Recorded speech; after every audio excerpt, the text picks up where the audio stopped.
Bonjour à tous et à toutes. Soyez la bienvenue à cette session de Agenda for Change. Nous allons discuter de l'assistance technique. Vous êtes venus à temps. Nous allons commencer dans une minute et je vois qu'il y en a qui sont en train de se connecter maintenant. C'est un réel plaisir pour moi de voir plusieurs personnes connectées aujourd'hui. Pour ceux qui viennent de se connecter, je voudrais que vous envoyez dans le chat box votre nom, votre origine. Nous allons permettre à d'autres personnes de se connecter pendant que nous envoyons nos indicatifs dans le groupe. Il faut savoir que nous avons l'interprétation disponible pour cette session.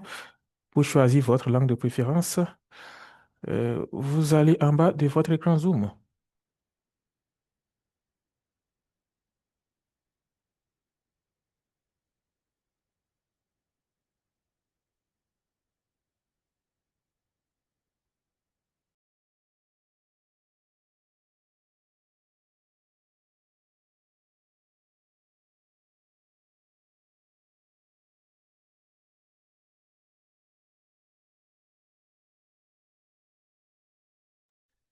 Alors, une fois de plus, soyez la bienvenue.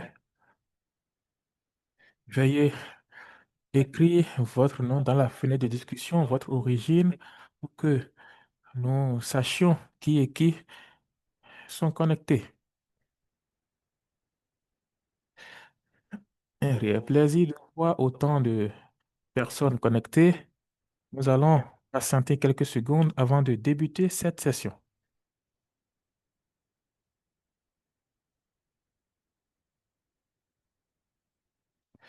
Alors, super. Excellent. Alors, une fois de plus, soyez la bienvenue. L'ordre du jour, bienvenue à cette session de Agenda for Change. Nous avons une thématique très passionnante. Aujourd'hui, nous allons discuter de l'assistance technique et nous allons discuter de nos expériences en matière d'assistance technique parce que nous travaillons beaucoup dans l'assistance technique d'une manière ou d'une autre. Nous allons écouter nos collègues partager leur expérience. Alors aujourd'hui, diapositive suivante, s'il vous plaît. Oui, alors nous allons commencer cette session avec un sondage rapide.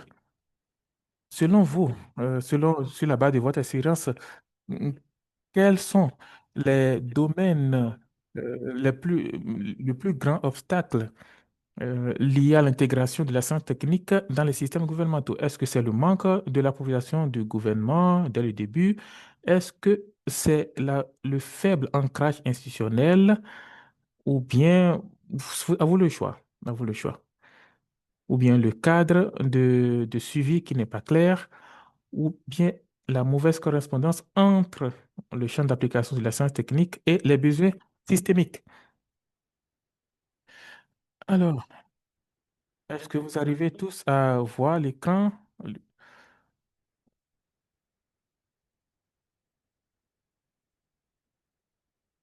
Alors, je vais rapidement partager le résultat de ce sondage, de ce premier sondage. Merci à tous ceux qui ont pu répondre à ce petit sondage. Il semble que euh, le résultat le plus élevé est le faible ancrage institutionnel suivi de financement qui n'est pas flexible, suivi du manque d'appropriation par le gouvernement. Alors, diapositive suivante.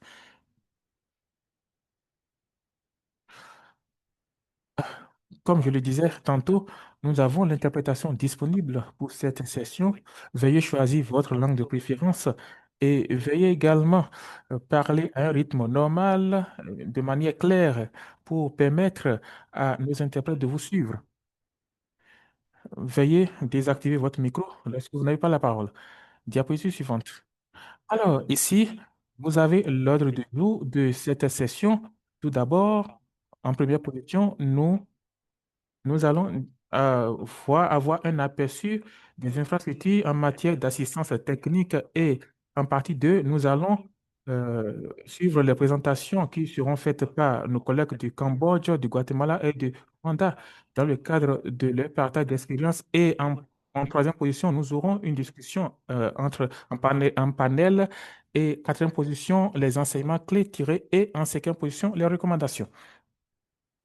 Alors, je suis Tommy May, j'occupe le poste de chef,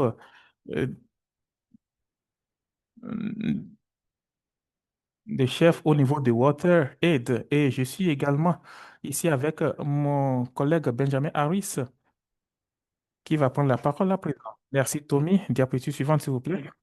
Alors, très rapidement, Tommy l'a déjà dit, euh, euh, nous allons écouter les expériences qui seront partagées par le Cambodge, le Guatemala et le Rwanda. Et les- nous aurons une discussion plus tard. Euh, donc nous avons des partenaires qui sont ici pour nous donner plus d'informations sur leur travail lié à l'assistance technique. Diapositive suivante. Alors, juste pour vous donner un aperçu de l'assistant technique, il faut savoir que les infrastructures d'assistance technique gérées par Agenda for Change, créées initialement en 2019, la première phase, et l'objectif est de soutenir les membres de Agenda for Change pour améliorer leurs capacités dans le cadre de leurs approches liées au renforcement des systèmes et se focaliser sur l'assistance technique. Et il faut savoir que c'est financé par la Vital Foundation. Et pour la phase numéro un, la phase 2 a été lancée en 2023 avec un financement de 450 000 dollars pour une période de 3 ans. Et nous sommes focalisés sur le renforcement des activités qui se focalisent sur les membres de Data for Change, notamment en matière de renforcement des capacités. Alors, il faut savoir que cette infrastructure couvre 5 pays, notamment le Guatemala, le Cambodge, le Rwanda, et il y a également des activités qui sont mises en œuvre au Ghana et en Ouganda. Et une étude euh, a été menée dans tous les 5 pays. Diapositive suivante. Diapositive suivante.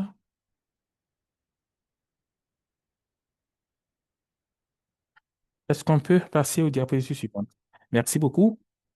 Alors, Agile Consult euh, s'est concentré sur l'étude d'impact en matière de l'infrastructure d'assistance technique. Pourquoi se concentrer sur l'impact? Cela nous permet de voir le problème clé. Est-ce que l'assistance technique se concentre euh, à petite échelle, contribue au changement du système? Est-ce que nous pouvons voir comment les petites activités peuvent conduire à de grands changements? Alors, pour cette étude impact, nous nous sommes focalisés spécifiquement sur le travail effectué par les membres de l'Agence for Change et les organisations externes avec lesquelles ces membres collaboraient. Et la question était de voir euh, sur quoi se concentrer dans le système en matière d'action technique, alors les activités qui peuvent conduire à un changement à long terme.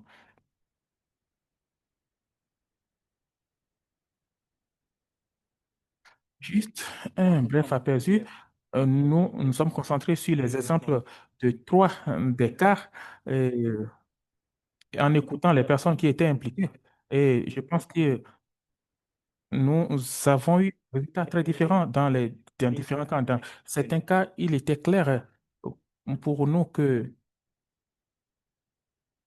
l'assistance technique a déjà influencé des politiques et des pratiques et continue de contribuer dans le développement continu du secteur voiture. Nous avons vu les exemples.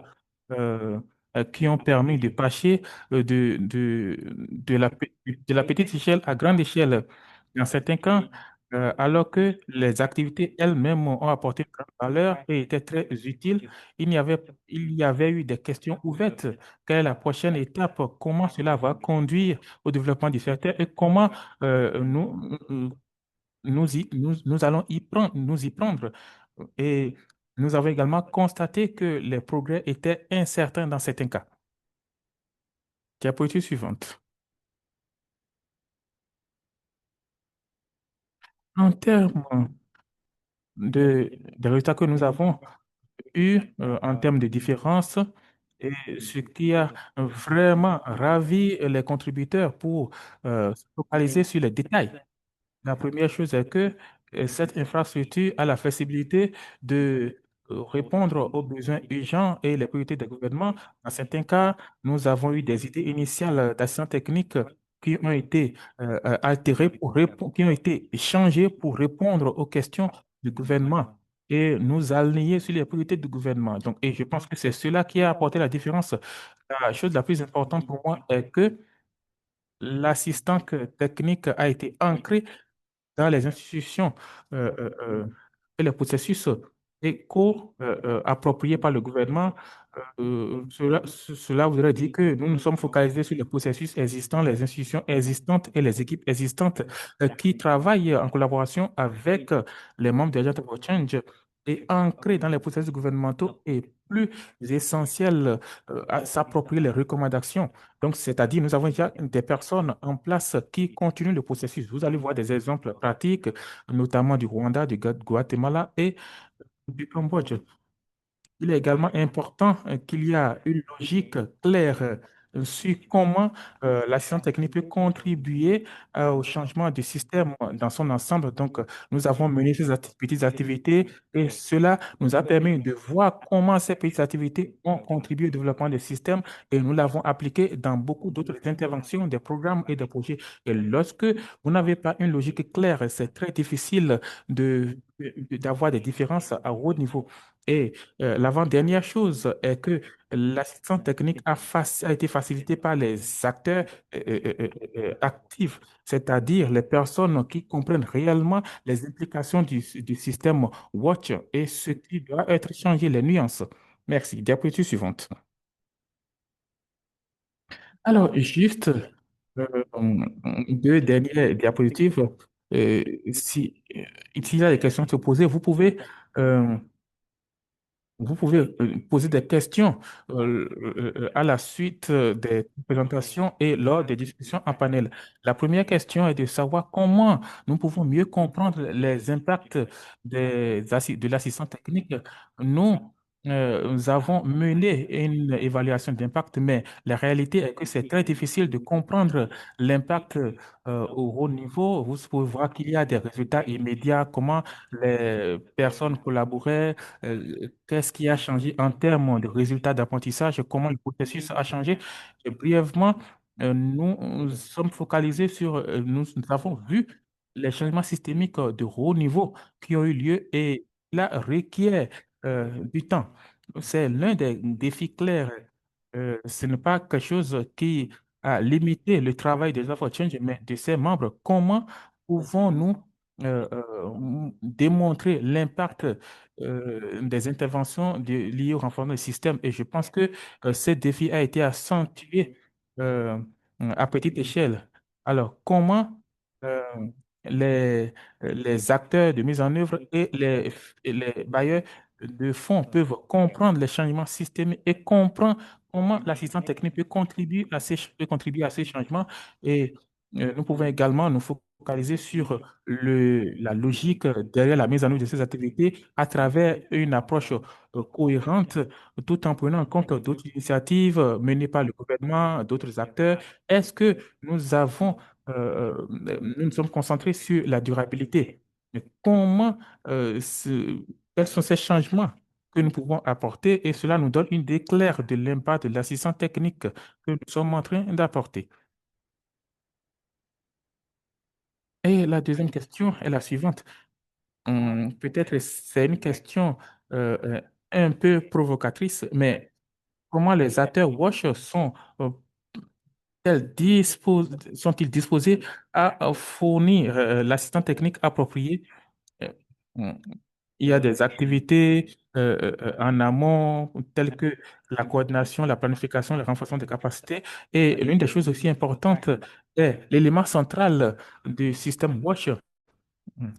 Pourquoi ne pas se focaliser sur des activités euh, en, en amont, autant pour moi, pour la mise en œuvre des services de WASH? Par exemple, au Guatemala, où il y a des règlements en place, mm, nous nous sommes dit c'est plus approprié de se focaliser sur les activités en amont. Mm, Je pense que tous ces liens sont très importants parce que cela nous permet de démontrer les impacts de l'assistance technique. De même, nos Watch actuels sont bien positionnés pour apporter l'assistance technique. Est-ce, est-ce qu'il y a des risques liés à leur soutien? Et quels sont les types d'activités qui sont les plus appropriés? Et maintenant, lorsque nous passons au domaine les plus techniques, nous serons en mesure de surmonter les obstacles. Donc voilà les deux questions que j'ai voulu mettre sur la table et qui nous permettront d'accentuer les discussions. Alors, c'est tout pour moi. Nous allons, six présentateurs, six orateurs ou oratrices des trois pays. Euh, Nous allons à son compte de Cambodge qui nous fera une présentation. Merci beaucoup. Bonjour à tous et à toutes. Je suis Konso. Et je suis chef au programme euh, au niveau du Cambodge et nous continuons de collaborer avec les représentants du pays. Euh, C'est un réel plaisir de faire votre connaissance et c'est un réel plaisir également de partager avec nous comment nous travaillons pour le renforcement du système Watch à travers l'infrastructure d'action technique. Alors, le contexte est que le gouvernement du Cambodge, particulièrement le ministère du développement rural, qui a un mandat de promouvoir le développement rural au Cambodge, et avec l'objectif d'atteindre 100% de la population développement de la population d'ici à l'horizon 2030 et 50%, 75% autant pour moi de l'accès à l'assainissement. Alors, pour répondre à cette préoccupation, il y a une dimension qui se focalise sur l'environnement propice et une autre dimension sur l'eau, l'assainissement, l'hygiène et le changement comportemental. Alors, comment l'assistant technique contribue spécifiquement à la mise en œuvre d'environnement propice euh, alors que nous essayons de promouvoir le leadership du secteur, le développement du capital humain qui euh, promeuvent la collaboration entre plusieurs acteurs pour atteindre les objectifs que nous sommes fixés. Alors, dans le cadre de la collaboration de Agenda for Change avec le Cambodge, nous avons eu l'opportunité de mener des activités d'assistance technique financées pour promouvoir l'action collective en travaillant avec les membres locaux. Alors, le projet a été mis en œuvre par deux ONG que nous appelons Skill Development Organization, qui est l'ONG locale spécialisée pour travailler avec le gouvernement dans euh, le secteur supranational. Et un autre acteur qui travaille dans le domaine de l'approvisionnement en eau durable, qui travaille avec les membres locaux euh, spécialisés dans la promotion de la jeunesse en matière d'eau, d'hygiène et d'assainissement. Alors, au travers de cette action technique financière, nous voulons construire la prochaine génération, particulièrement pour promouvoir la jeunesse qui s'intéresse dans les activités liées à l'eau. Donc, l'objectif est d'essayer autant que possible d'atteindre l'objectif de développement durable du Cambodge, particulièrement l'objectif numéro 6. Euh, Et donc, renforcer les capacités des acteurs dans les secteurs qui ont des rôles de responsabilité dans la fourniture de ces services à la population. Et la seconde chose est que nous nous focalisons sur la promotion de la prochaine génération en renforçant les associations de jeunes. euh, en mettant en place un système de mise en œuvre. Nous travaillons également avec les universités et le ministère du Développement rural, qui est l'acteur clé dans la mise en œuvre de ce programme. Est-ce qu'on peut passer à la prochaine diapositive? Alors, cet impact de ce projet euh, sont des, a permis de soutenir 20 jeunes et former 37 parties prenantes et nous a aidé de planifier des activités dans plusieurs districts. Et pour le gouvernement en charge de la fourniture des services d'eau et d'assainissement, nous avons fourni des formations de renforcement de capacité à plusieurs parties prenantes, particulièrement les autorités gouvernementales qui contribuent à l'amélioration de la performance de ces acteurs qui s'alignent avec les capacités de développement. Nous pouvons constater qu'il y a un changement du système euh, et que ce renforcement du système est construit autour d'un bloc constitutif. euh, le ministère du Développement rural a conçu un cadre avec un nouveau plan stratégique qui se focalise sur l'approche de renforcement du système et tout en travaillant avec les acteurs en charge de la promotion de l'assainissement et de l'approvisionnement en eau. Et cela constitue une plateforme qui nous permet de promouvoir les activités et mobiliser les ressources pour mener à bien les projets. Alors, en termes d'apprentissage, nous pouvons voir euh, que l'apprentissage permet d'influencer les lois et investir dans la jeunesse, je voudrais dire investir dans l'avenir parce que ce sont les futurs leaders de ce secteur, parce que ces jeunes peuvent euh, euh, tirer parti de leur potentiel pour mener des projets novateurs, utiliser la nouvelle technologie pour pouvoir collaborer avec les autorités locales. Alors, je vais donner la parole à mon collègue pour partager avec nous les expériences qu'on peut tirer de la jeunesse.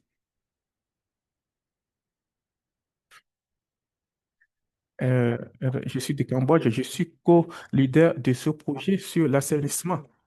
Alors, est-ce qu'on peut passer à la diapositive suivante?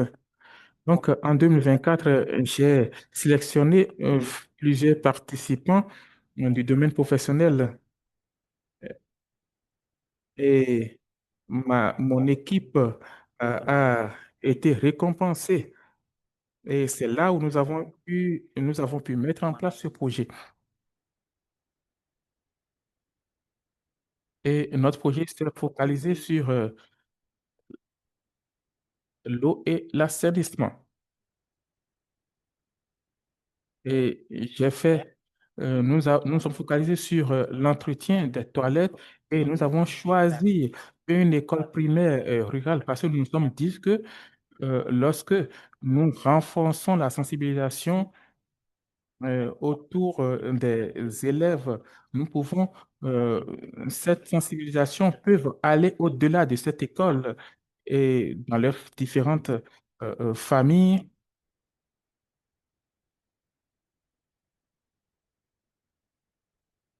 Lorsque nous avons également constaté que les toilettes étaient détruites et n'étaient pas réparées. Donc, nous avons dû installer d'autres infrastructures donc, où nous-mêmes nous avons réparé ces toilettes et nous avons également mené des séances de sensibilisation pour pouvoir donner plus d'informations sur l'entretien et l'importance de l'hygiène de l'assainissement en nous focalisant surtout sur l'implication des femmes, des jeunes filles. Nous avons également mené des tests liés à la qualité de l'eau. Nous avons analysé l'eau et nous avons également installé des infrastructures d'assainissement en faisant en sorte que les systèmes, les infrastructures soient de bonne qualité et que ces systèmes soient en mesure de,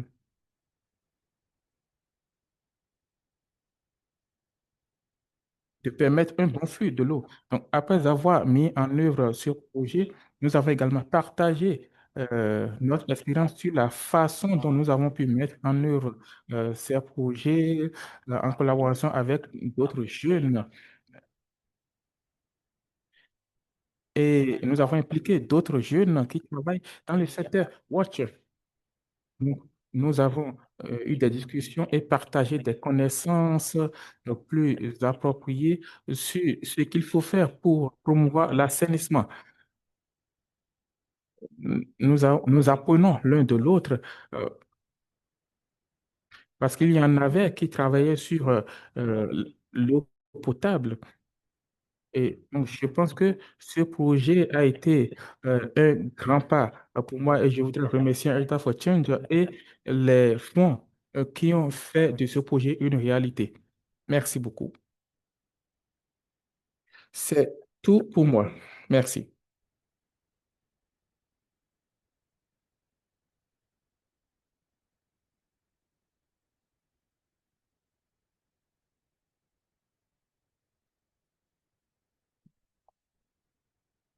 Merci beaucoup au Cambodge.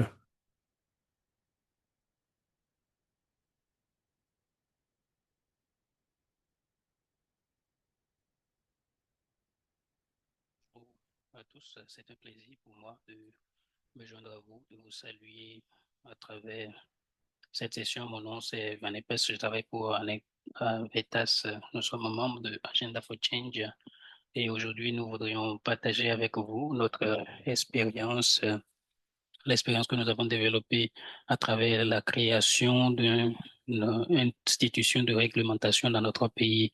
Avec moi aujourd'hui, j'ai le représentant du gouvernement, Oliado Napal, qui est le directeur de la direction de l'eau au ministère de la Santé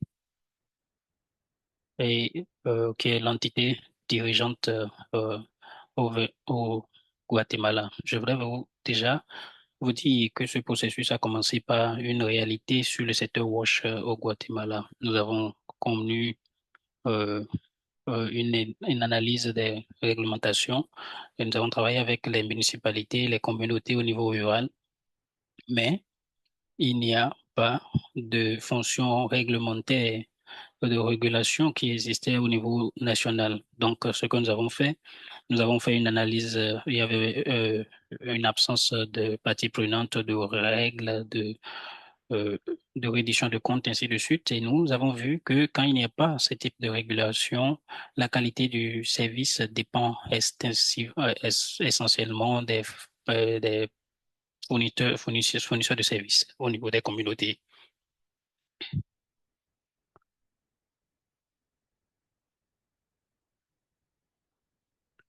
Certains des,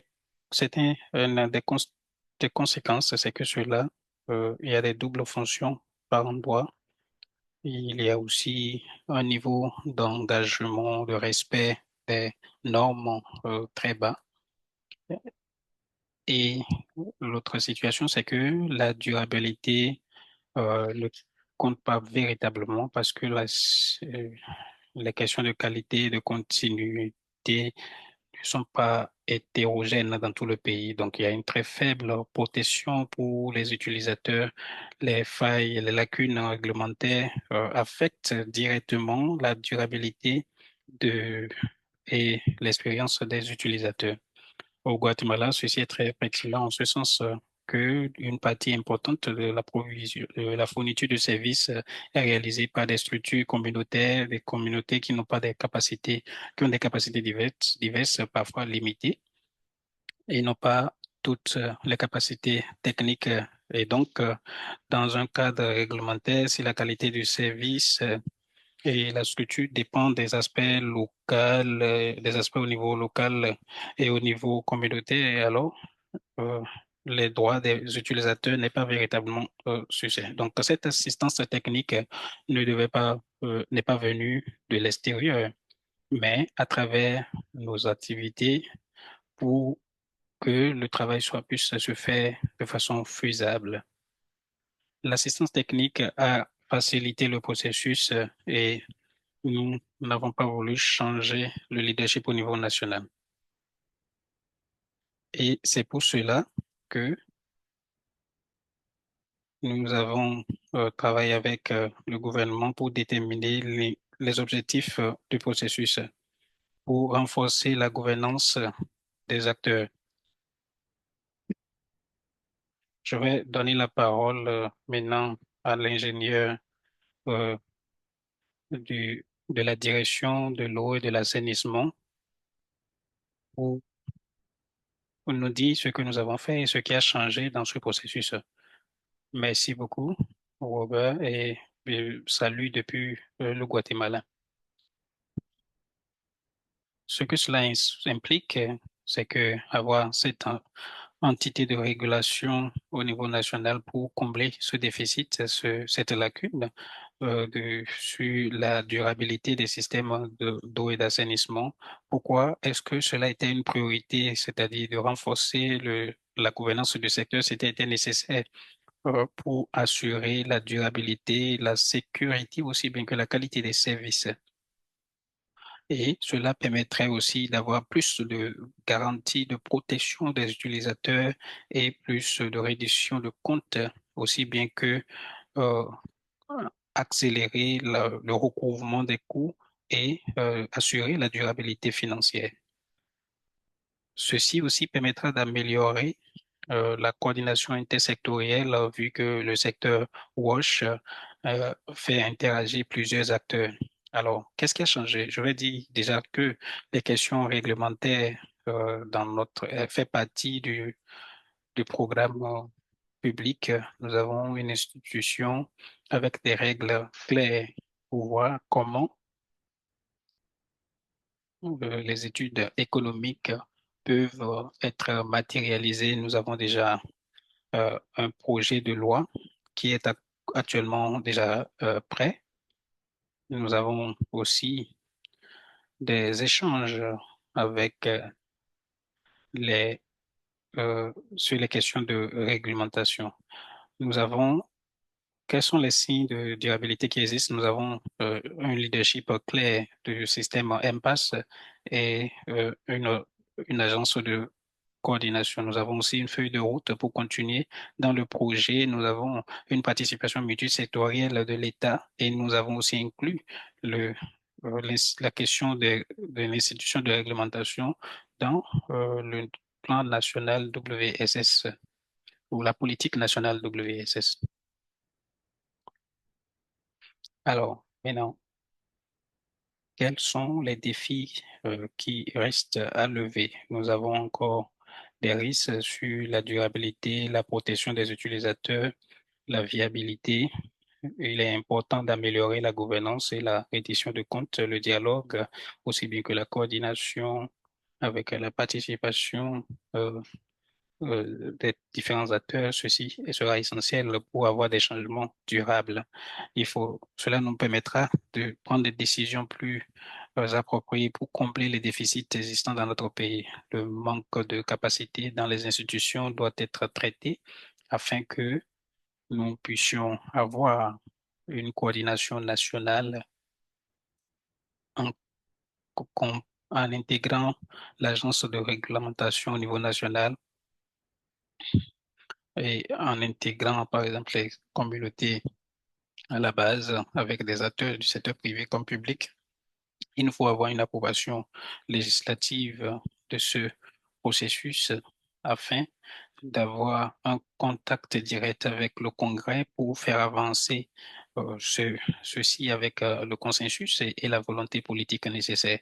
Tout cela me paraît fondamental et Il faudrait aussi trouver des moyens de mobiliser des ressources financières durables pour sécuriser, rendre disponible suffisamment de ressources financières.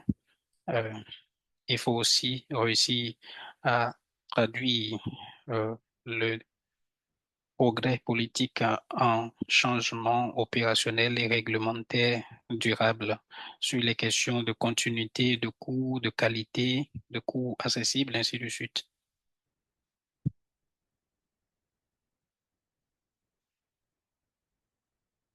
Présent, je voudrais donner la parole à Libette. Merci beaucoup. Nous allons finir avec cette dernière diapositive des principaux apprentissages. L'un des éléments, les leçons apprises, c'est que le gouvernement doit être l'acteur principal dans cet effort. Le leadership et l'appropriation est venue du ministère de la Santé, ce qui a été très utile pour réaliser des progrès. La deuxième leçon que nous tirons de cette explication, c'est de savoir que la co-création crée la légitimité. Nous travaillons avec le réseau guatémaltèque de l'eau et de l'assainissement. Nous les avons associés dès le début pour créer de la confiance et pour trouver des solutions plus pertinentes, vu qu'ils sont très bien connus dans le secteur au Guatemala. La troisième leçon apprise, c'est que le changement systémique prend du temps, comme Roberto l'a dit. Euh, avec chaque pas en avant, euh, nous avons aussi le progrès politique qui a été réalisé. Nous avons eu des contacts avec le Congrès, avec la branche législative, mais toutes ces choses n'avancent pas très rapidement. Il faut de la volonté politique et le plaidoyer, les processus de plaidoyer qui existent et tout cela peut prendre du temps. C'est pour cela que l'assistance technique doit continuer. La quatrième leçon tirée, c'est que l'assistance technique marche mieux en tant qu'un élément facilitateur et non en tant qu'un élément de mise en œuvre. Notre rôle était de créer des espaces pour contribuer des preuves, de connecter aussi des acteurs. Et nous avons organisé des ateliers et nous appuyons cette décision au cours de ces dernières années. La dernière leçon tirée, c'est que la durabilité dépend de la volonté politique et de la capacité institutionnelle.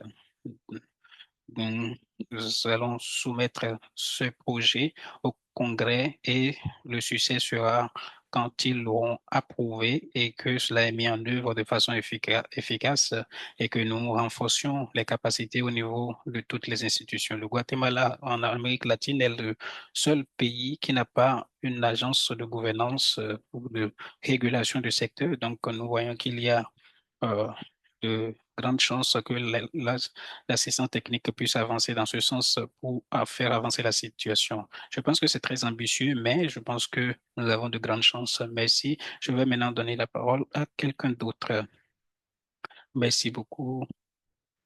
Nous allons maintenant écouter un participant du Rwanda. Le Rwanda, vous avez la parole. Bonjour, je suis avec mon collègue du ministère de l'eau et de l'infrastructure et nous allons faire la présentation ensemble. Je voudrais commencer par notre expérience en termes d'assistance technique de Agenda for Change, surtout sur la revue de la performance du secteur WASH et du, du plan d'action 2024-2029. L'assistance technique est venue à point nommé quand le gouvernement rwandais a adopté la- le plan national de transformation qui est un document d'orientation avec des priorités stratégiques et cela euh, venait d'une décision présidentielle d'un plan de développement au niveau national et nous avons développé une stratégie nationale de développement 2024-2029. Il y a eu une évaluation de performance à travers l'assistance technique en utilisant les, euh, l'approche des éléments constitutifs avec les 9 éléments constitutifs et chacun des éléments constitutifs a été analysé afin de déterminer les activités prioritaires pour faire face ou combler certaines des lacunes. Ce processus a été complètement euh, pris à bas le corps par le ministère et avec le soutien d'un certain nombre de partenaires, avec la stratégie nationale, le plan d'action national, ainsi de suite, et les activités qui ont été identifiées, qui doivent être réalisées dans la période de 5 ans. Et cela a facilité la coordination du secteur afin de réduire les, euh,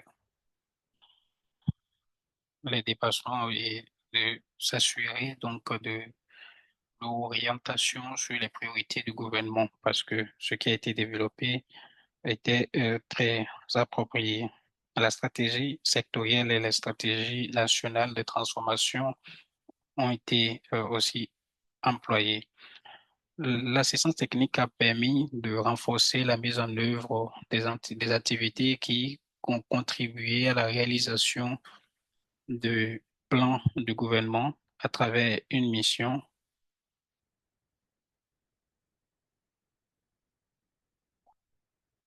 mais il faudrait s'assurer que ce plan euh, soit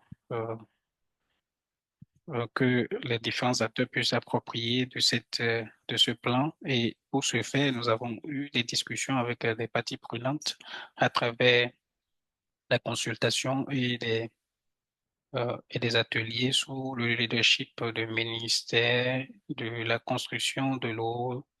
Et l'idée ici, c'était de, d'identifier le plan qui sera utilisé comme une référence. Donc, cela met en exergue les activités qui doivent être réalisées au cours des 5 années. Et en plus, en tant que partenaire WASH, les partenaires WASH ont préféré un plan annuel euh, pour pouvoir maintenant identifier ou utiliser cela pour identifier le plan national. Et donc, toutes les activités ont été intégrées dans le plan. Et ces priorités s'alignent aussi sur les priorités gouvernementales.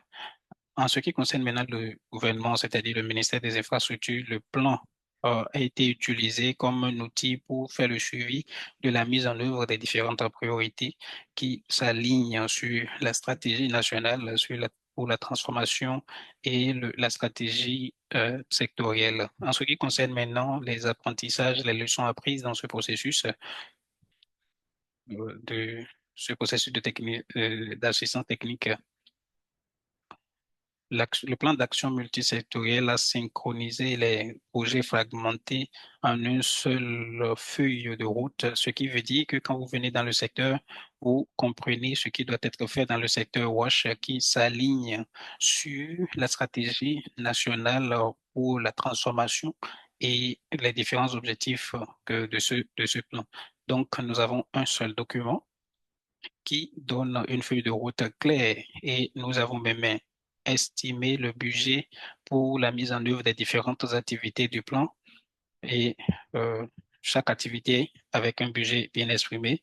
Donc, après tout, nous avons développé un budget estimatif global et il revient à chaque partenaire qui veut investir de mobiliser les ressources pour agir.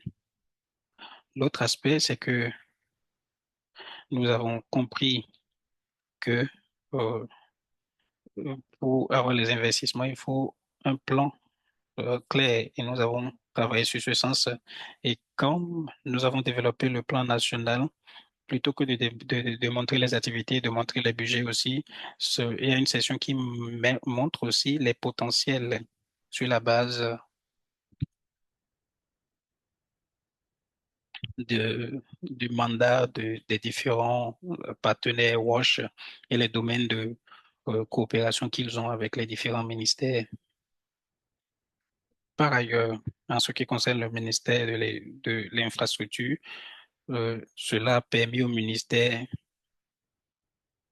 euh, à travers le secrétariat, de réaliser l'examen du plan maritime à travers le plan sectoriel. Et vu que ce processus a été entamé par le gouvernement, à travers le ministère sectoriel, tout au long de la mise en œuvre, les évaluations ont été réalisées pour identifier les progrès des différentes activités qui sont mises en œuvre par différents partenaires WASH.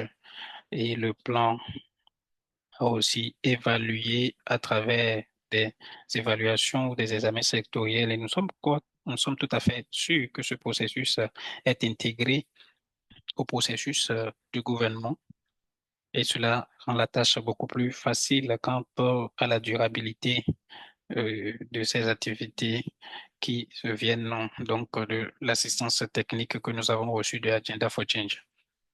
En ce qui concerne maintenant le changement systémique, je vais donner la parole à mon collègue du ministère des Infrastructures pour nous parler des changements qui sont intervenus dans le système, dans la mise en œuvre du plan, aussi bien que le rapport de performance sectorielle qui a été réalisé.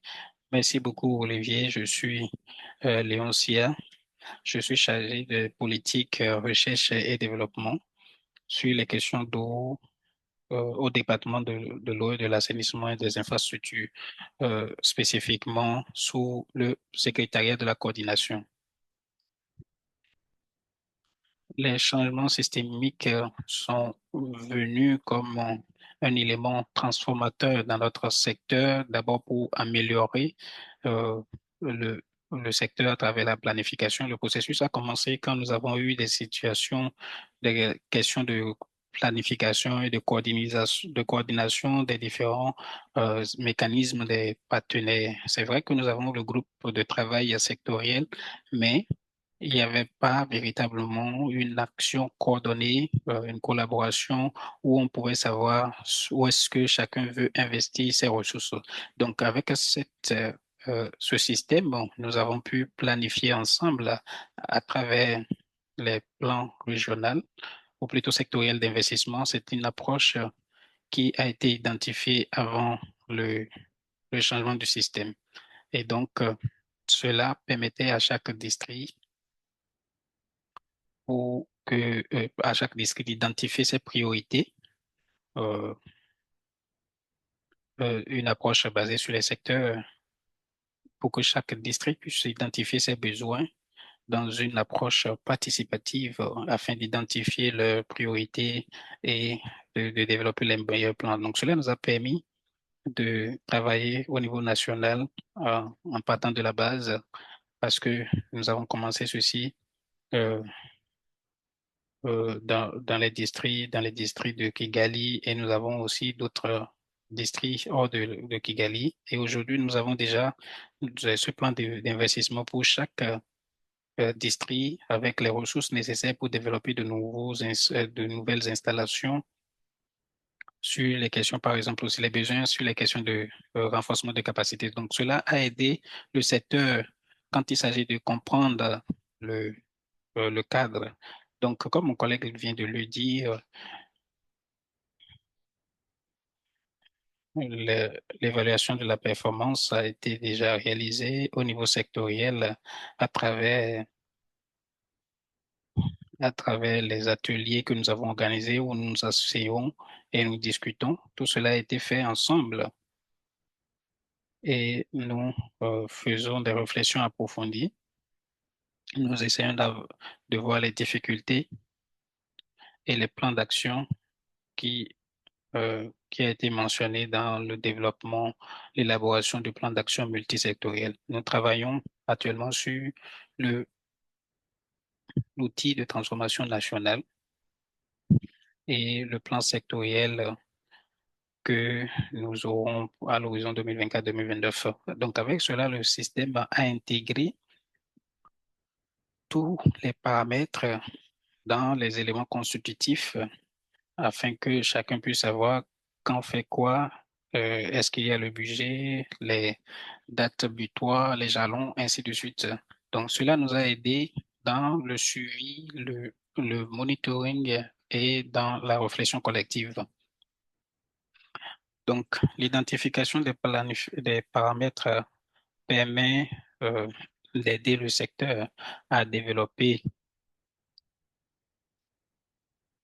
les outils de suivi, euh, le WASH MIS, système d'eau, d'information sur l'eau et l'assainissement. Et le système est en cours de mise à jour actuellement afin que nous puissions l'intégrer dans le secteur eau et assainissement. Donc cela, dans ce sens, nous incluons tous les secteurs. Quand on parle de résilience, par exemple, quand on parle d'infrastructures, des eaux usées, et ainsi de suite, le système, nous n'entendons plus l'orateur. Le système nous a permis donc d'améliorer la planification. Avant le système, les partenaires au développement peuvent faire des estimations avec le, les autorités légales et disent nous avons ce projet, venez avec vos projets et on va voir quoi faire. Mais il n'y avait pas de plan approprié, il n'y avait rien. Donc cela fragmentait le travail et c'était un peu difficile en son temps. Et il faudrait aussi mentionner,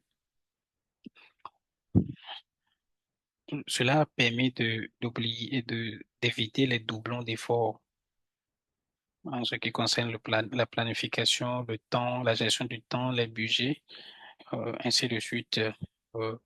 Ou des investissements dans des aspects qui ne peuvent pas améliorer le secteur parce que notre objectif, c'est d'atteindre 100% de mise en œuvre de distribution de systèmes d'eau en 2029. Et donc, sans cela, nous ne pouvons pas avancer ensemble si nous n'avons pas une coordination générale. Donc, le plan a été développé et a été évalué pour s'assurer que le gouvernement on appuie les différents acteurs gouvernementaux dans le système. Le renforcement des systèmes est venu changer la donne en ce sens que ça a amélioré les capacités des autorités locales et des jeunes ingénieurs, les jeunes professionnels et les institutions de formation qui ont pu tirer parti de ce système. Au niveau du ministère des Infrastructures, nous avons mis en œuvre ce processus pour les questions de l'eau et d'assainissement et tous les systèmes ont pu former les ingénieurs, former les, les communautés d'utilisateurs d'eau au niveau communautaire et pour former aussi les, les districts. À travers ce cadre, nous avons pu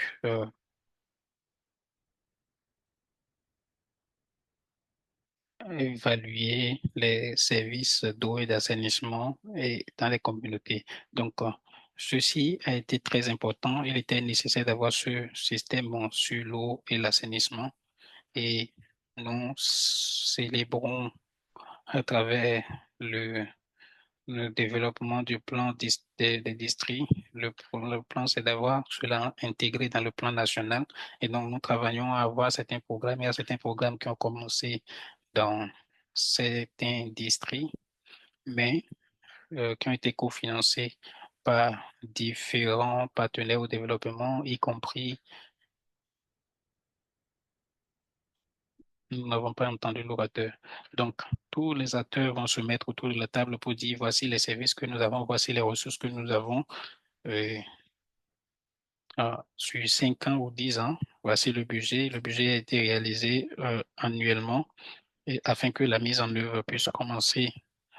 Et pour mentionner certains programmes, nous avons Carondi, programme WASH qui a été créé grâce euh, à ce programme d'assistance technique. Nous avons le programme Nyanya Bagabé, nous avons plusieurs programmes de ce type. Mais l'aspect difficile de la question, c'est que chaque partenaire vient se mettre ensemble pour voir leurs priorités et ils mettent des ressources à disponibilité, ce qui permet d'améliorer la reddition de comptes et améliore aussi la participation au niveau des districts, au niveau des communautés.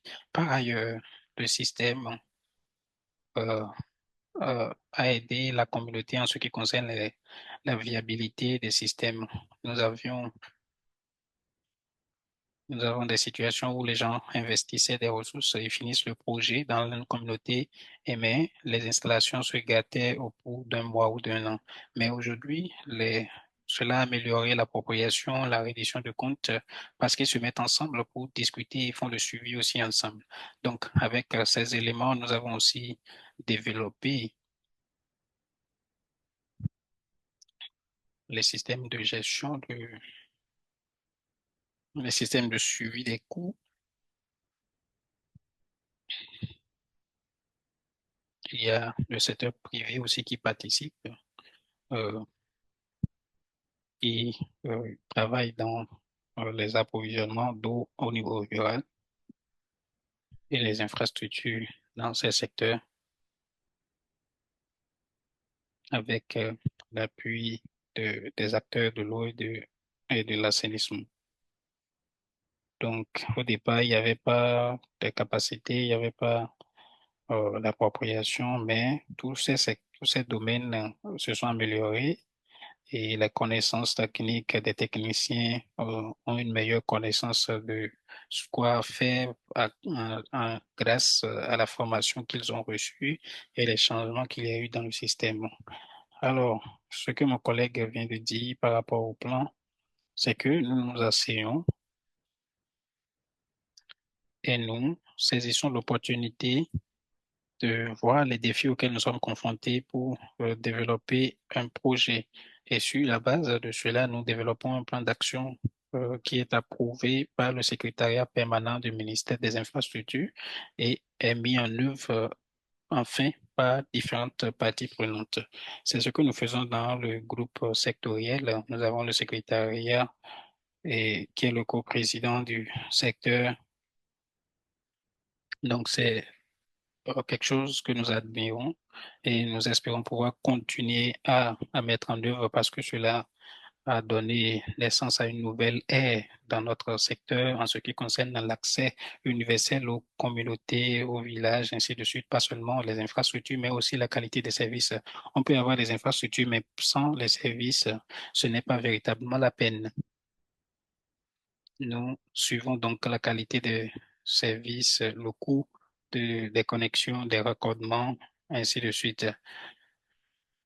Nous avons environ 50% de revenus, de recouvrement de ressources, mais nous voulons atteindre 90% d'ici la fin de la mise en œuvre de ce plan national.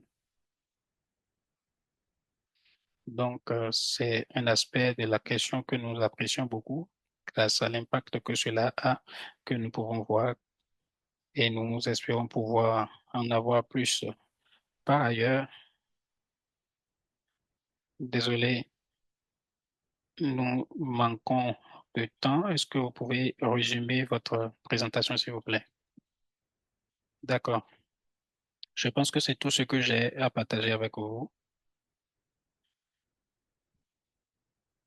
Nous espérons pouvoir continuer dans ce sens. Merci. Merci, Olivia. Merci à l'équipe du Cambodge, du Guatemala d'avoir partagé avec nous trois contextes très différents, trois approches très différentes liées à l'assistance technique. Et ce qui unifie ces trois contextes est que cela apporte un changement significatif. Maintenant, nous allons passer à un deuxième sondage qui va nous permettre de savoir si vous avez très bien suivi avec une grande attention les présentations. Alors, quel est le facteur le plus essentiel en matière d'assistance technique pour traduire les actions en actions gouvernementales soutenues?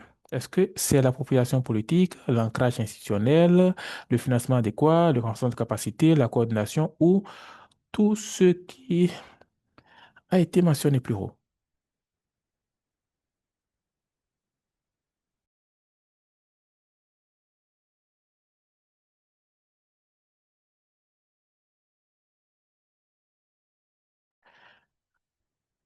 Alors, est-ce qu'on peut fermer le sondage? Je pense que les résultats vont apparaître sur votre écran. Je n'arrive pas à voir les résultats sur mon écran. Je peux lire les résultats à haute voix. Euh, la réponse F est la réponse qui a reçu plus de pourcentage. Et la réponse qui a suivi, c'est l'appropriation politique, l'ancrage institutionnel, financement, coordination et capacité. Merci beaucoup, Alec, pour avoir lu à haute voix les résultats de ce sondage. Maintenant, nous avons Louis Boston et nous allons euh, écouter la perspective de Osprey Foundation. Merci beaucoup. Tommy, est-ce que vous me recevez 5 sur 5? Super. Alors, tout d'abord, je, je ne suis pas le donateur approprié. Je pense que le donateur approprié est votre foundation. George est en voyage et n'a pas pu se connecter. Je vais faire de mon mieux pour le représenter et vous donner la perspective d'un donateur. Euh, Osprey soutient Agenda for Change dans son ensemble, mais j'aurais été ravi, euh, nous aurions été ravis de soutenir ce travail. Euh, le, euh, le vrai travail est d'avoir une idée claire de renforçant le système. Une bonne illustration est de savoir comment ce travail a été effectué.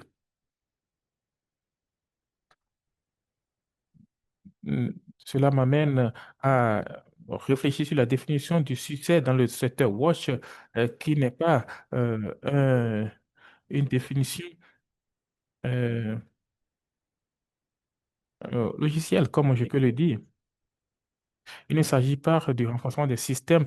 De renforcer le système ne veut pas dire faire en sorte que le système continue de fonctionner.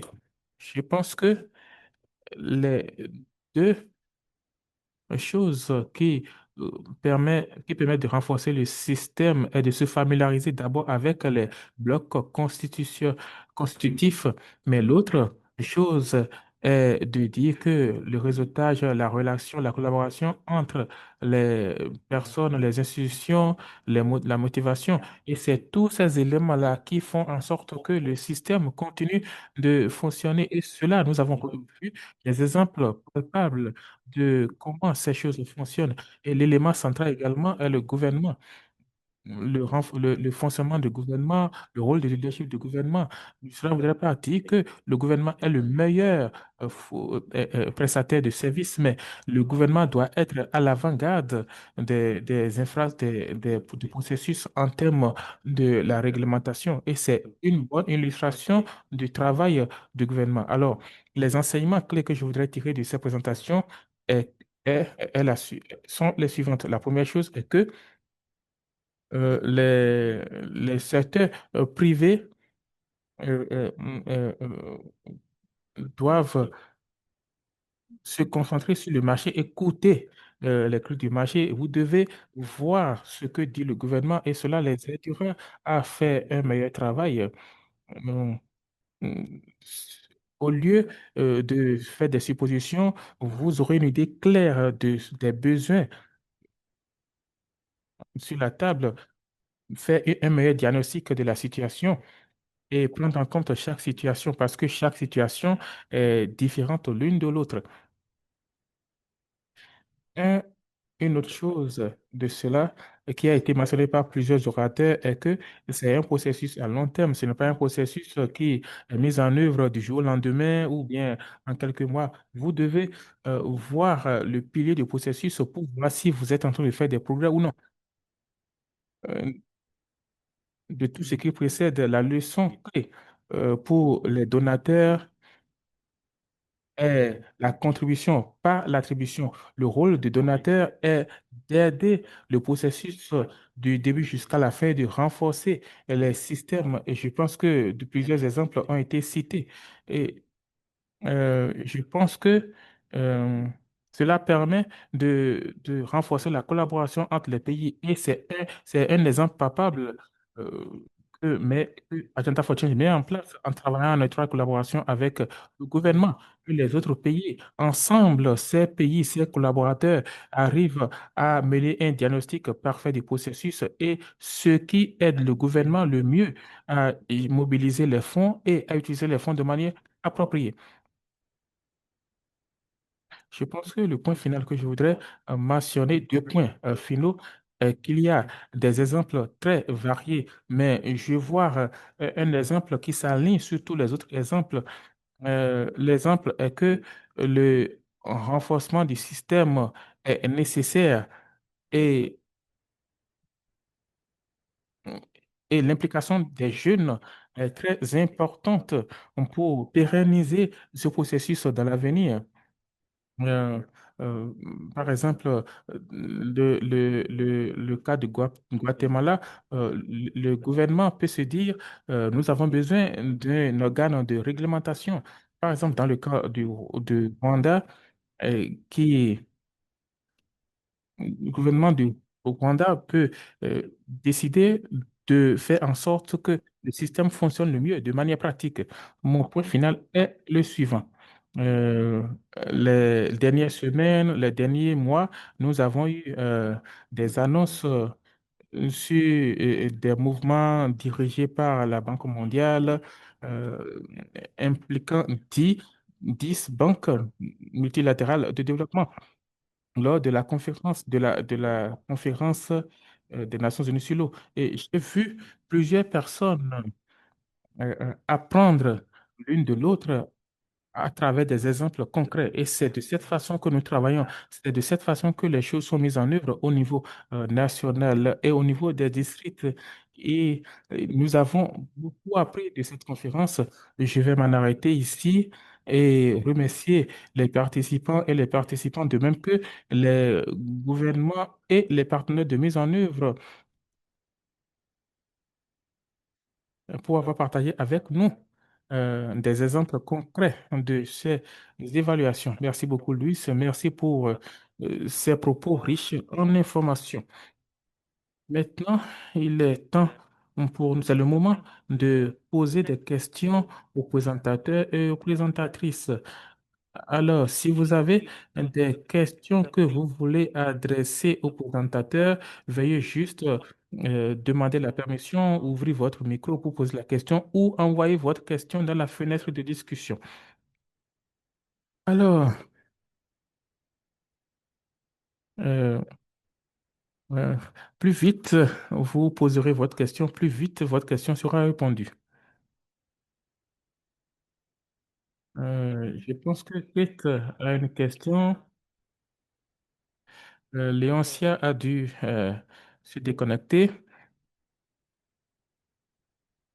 Mais la question est de savoir pourquoi le gouvernement du Rwanda a choisi de travailler avec Agenda for Change et, ce qui les a encouragés à nouer cette collaboration. Merci beaucoup. Le gouvernement du Rwanda a travaillé euh, avec Agenda for Change par le biais de AIRS. Et nous savons ce qui se passe en Rwanda et il y avait le besoin de mettre en place un plan d'action, un plan multi-action, et nous avons envoyé la requête qui a été soutenue par le gouvernement. Donc, il y avait le besoin de développer un plan d'action automatique. Ce n'était pas initié par le gouvernement, mais c'était initié par l'IRS, qui est un département du gouvernement du Rwanda. Merci beaucoup. Est-ce que nous avons d'autres questions à l'endroit des présentateurs? Si vous avez des questions, levez votre main, posez votre question à haute voix ou envoyez votre question dans la feuille de discussion. Je vais rapidement prendre la parole, Olivier. Je suppose que l'initiative de l'IRC a été basée sur plusieurs collaborations avec le gouvernement. En écoutant le gouvernement et en répondant à la requête du gouvernement, ils se sont dit comment nous pouvons aider ce gouvernement. Et bien sûr, nous avons discuté avec le gouvernement et nous avons envoyé notre requête de la mise en place d'un plan d'action. Comment nous pouvons mettre en pratique l'assistance technique, mener un- une revue de performance du secteur. Donc, dès le début, le processus a été approprié par le gouvernement.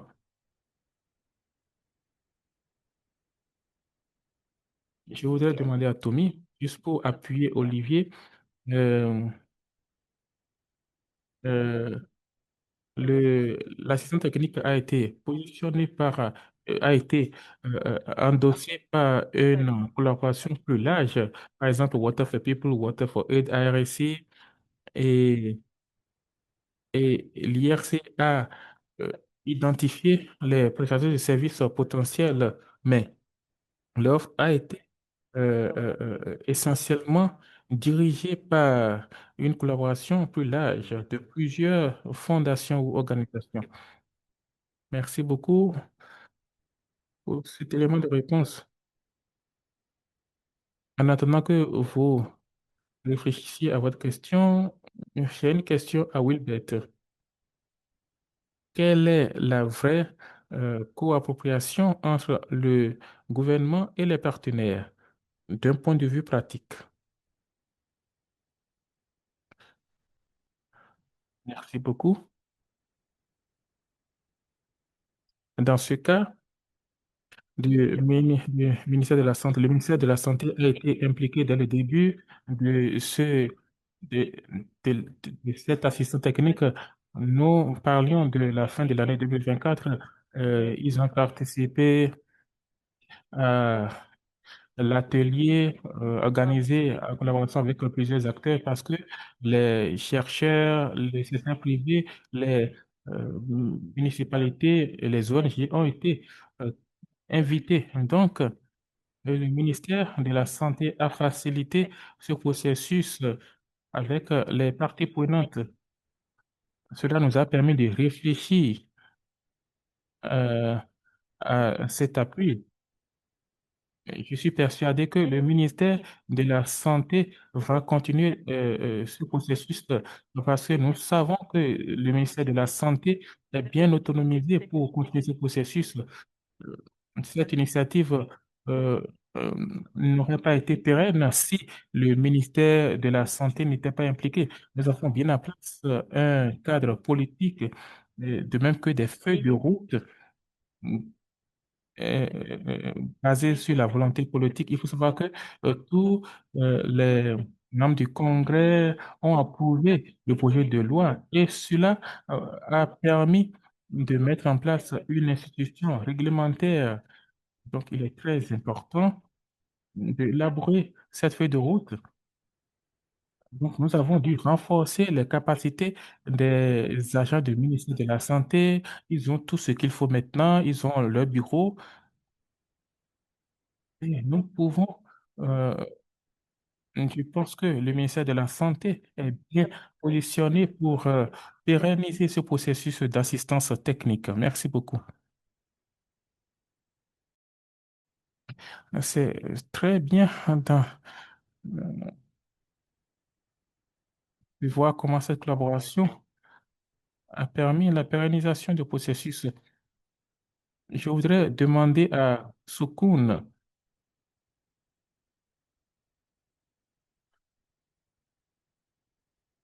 qu'est-ce qui sera toujours en place euh, dans 3 ans grâce au travail?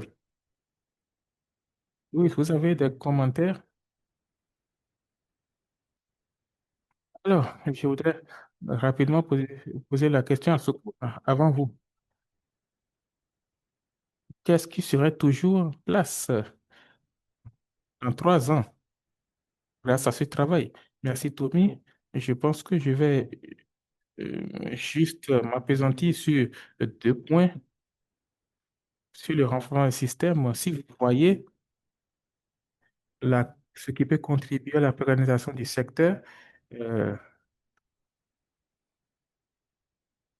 parce que le gouvernement, chaque gouvernement est changeant, donc nous nous sommes focalisés sur le développement des ressources humaines et ils ont créé un plan de renforcement des capacités qui permettra de promouvoir des personnes ayant des performances dans la chaîne d'approvisionnement.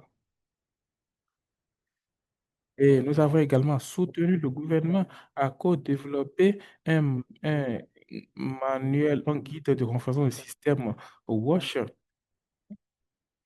Nous encourageons le gouvernement à continuer à utiliser euh, les plateformes de formation, de renforcement des capacités, une plateforme en ligne du ministère du Développement rural avec des modules appropriés. Sur le plan local, nous, nous nous concentrons également sur la décentralisation en travaillant avec le département responsable de de capacité au niveau local. Cela nous permettra de trouver des opportunités d'alignement du processus avec les priorités gouvernementales. Donc, et l'implication des jeunes pour la mise en œuvre à long terme. Maintenant, pour ce qui est de la perspective du leadership des jeunes, nous, nous encourageons les jeunes à participer à ce genre de programmes professionnels. Il y a plusieurs jeunes qui travaillent dans le secteur au Cambodge, des anciens euh, professionnels du domaine.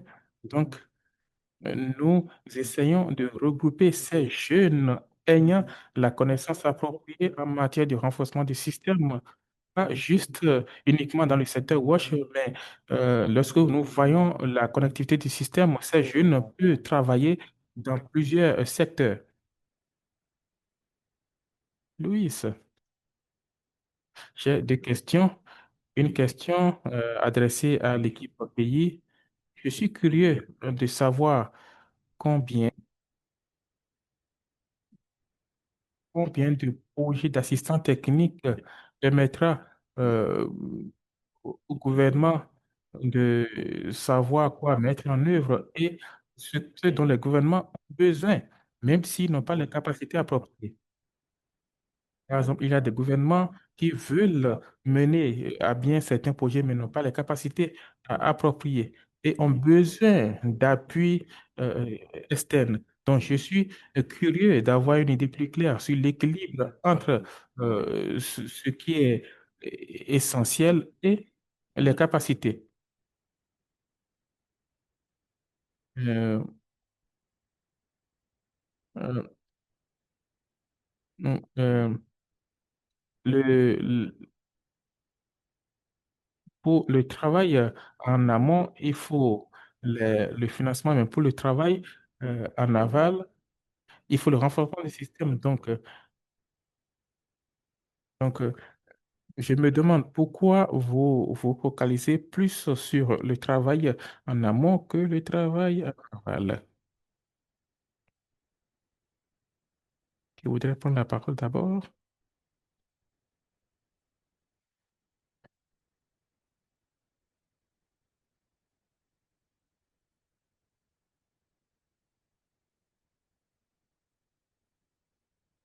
Bon,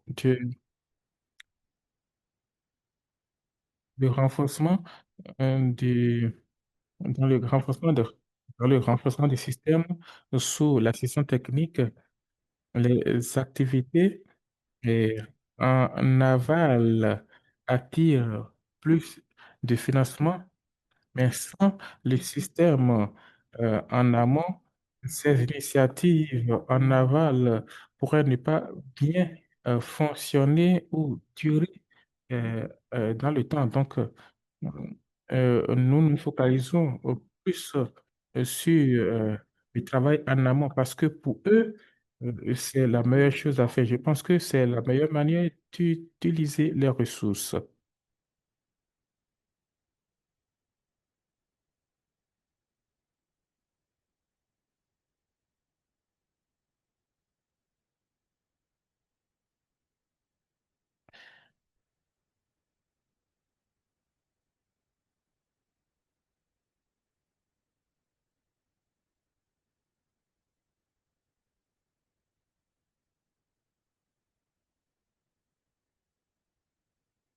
Tommy, je pense que je pourrais faire un distinguo entre ce qui est nécessaire et ce que le gouvernement veut faire. Je pense il faut faire le distinguo adéquat entre le travail du gouvernement et le travail qui devrait être fait. Donc, nous allons permettre au pays de formuler la réponse. Benjamin, voudriez-vous répondre à cette question sur le travail en amont et le travail en aval? Alors, je vais faire de mon mieux pour répondre à cette question. Je pense que fondamentalement, lorsque nous parlons du travail, nous parlons du travail en aval, on ne parle pas de, de travail en dernière position, mais nous parlons des conditions, nous nous focalisons sur les conditions appropriées surtout. Mais nous pouvons également penser aux infrastructures financières ou le développement des services. Par exemple, les documents de revue qui permettent aux parties prenantes de bien collaborer avec les partenaires dans le cadre des infrastructures d'assistance technique. Pour moi, c'est une question d'équilibre. Le travail en amont permet l'engagement du gouvernement et dans plusieurs secteurs, mais il est également important de collaborer avec d'autres acteurs qui sont responsables de la prestation des services, euh, assurant que euh, toutes ces personnes sont impliquées pour renforcer le système. Nous ne, donc, ne disons pas que chaque exemple d'assistant technique a besoin directement des prestataires de services, mais nous devons avoir un équilibre entre les acteurs et comment nous travaillons avec les prestataires de services. Je pense que cela me ramène vers notre présentation initiale où nous focalisons sur l'impact des, des systèmes techniques. Je vais prendre par exemple l'exemple de l'Ouganda. Nous n'avons pas couvert le cas de l'Ouganda dans notre présentation, mais le travail était de soutenir le développement d'un processus autour d'une feuille de route pour le renforcement du système. Et c'est un bon travail.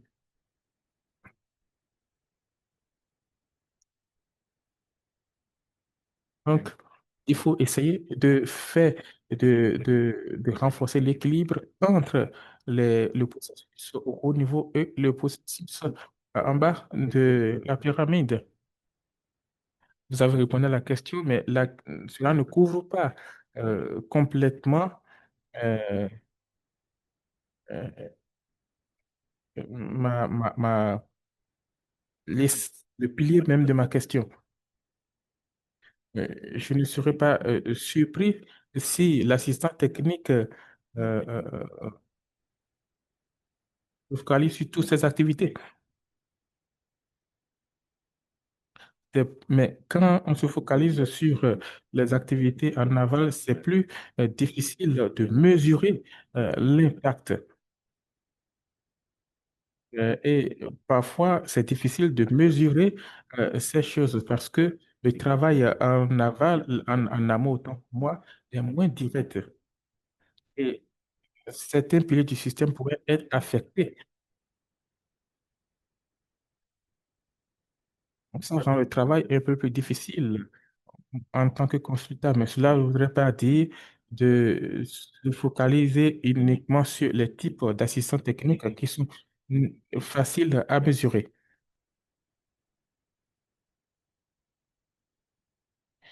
Merci beaucoup. Merci à tous et à toutes. Nous avons encore quelques minutes pour clôturer la réunion d'aujourd'hui. Je vais rapidement faire le récapitulatif de cette session. Si vous avez des questions, n'hésitez pas à les envoyer dans la fenêtre de discussion. Et Bethléem va se charger de distribuer ces questions aux présentateurs ou présentatrices. Aujourd'hui, nous avons écouté les expériences qui nous ont été partagées par les orateurs.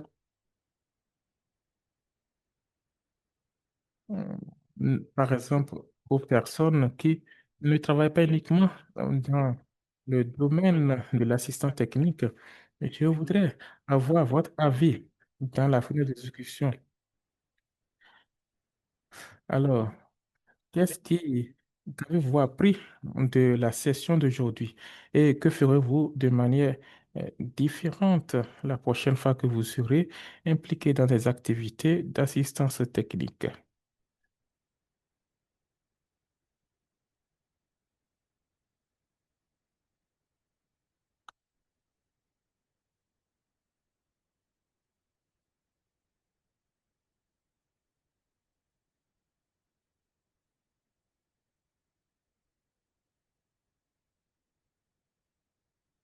Est-ce que je peux ajouter quelque chose?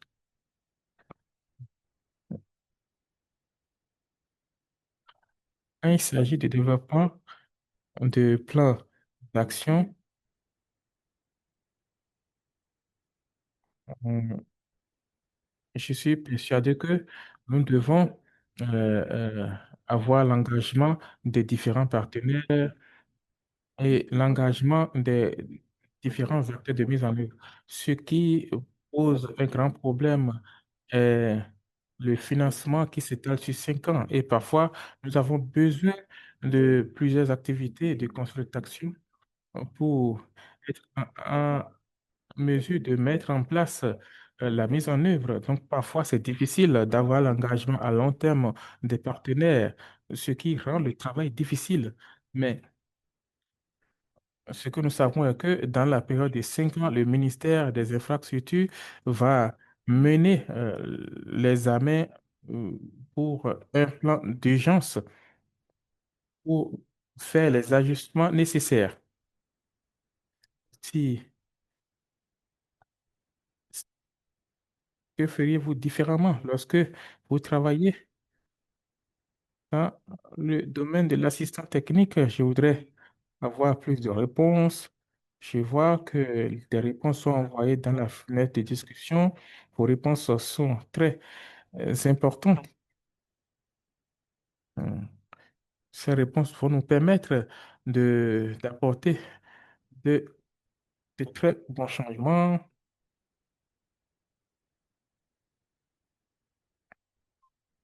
Résultats basés sur des preuves.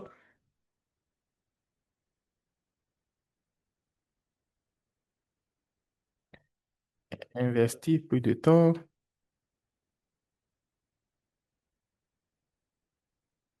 pour la collaboration avec les parties prenantes. Non, nous allons passer à la diapositive suivante. Hôtelier, est-ce que celle-ci est votre diapositive? Je peux lire la diapositive à haute voix. Ce que les participants ont mentionné dans la fenêtre de discussion sont d'une grande valeur parce que leurs réponses ont souligné les défis. euh,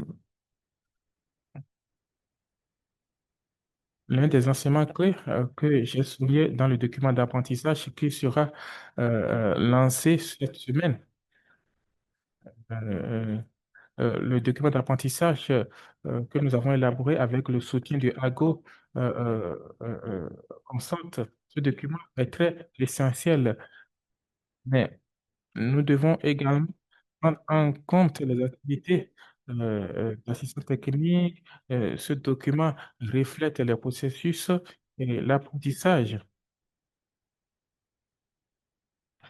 Et ce document nous a également permis de mesurer les impacts. L'un des grands enseignements pour nous en tant qu'Agenda for Change est comment nous mesurons les changements du système de la petite échelle à la grande échelle.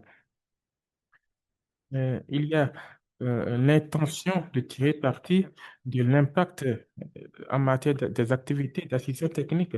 Le dernier point est de comment nous assurer d'atteindre toutes les personnes que nous servons, le gouvernement et les personnes que nous servons. Comment faire en sorte d'atteindre ces personnes? Donc voilà un peu les informations que nous voulons que les participants ou les présentateurs retiennent. Nous sommes sur la dernière étape positive. Euh, une fois de plus, merci à tous et à toutes d'avoir participé à cette section pour avoir partagé avec nous vos réflexions. L'enregistrement de cette session sera partagé ultérieurement. On se dit à très bientôt.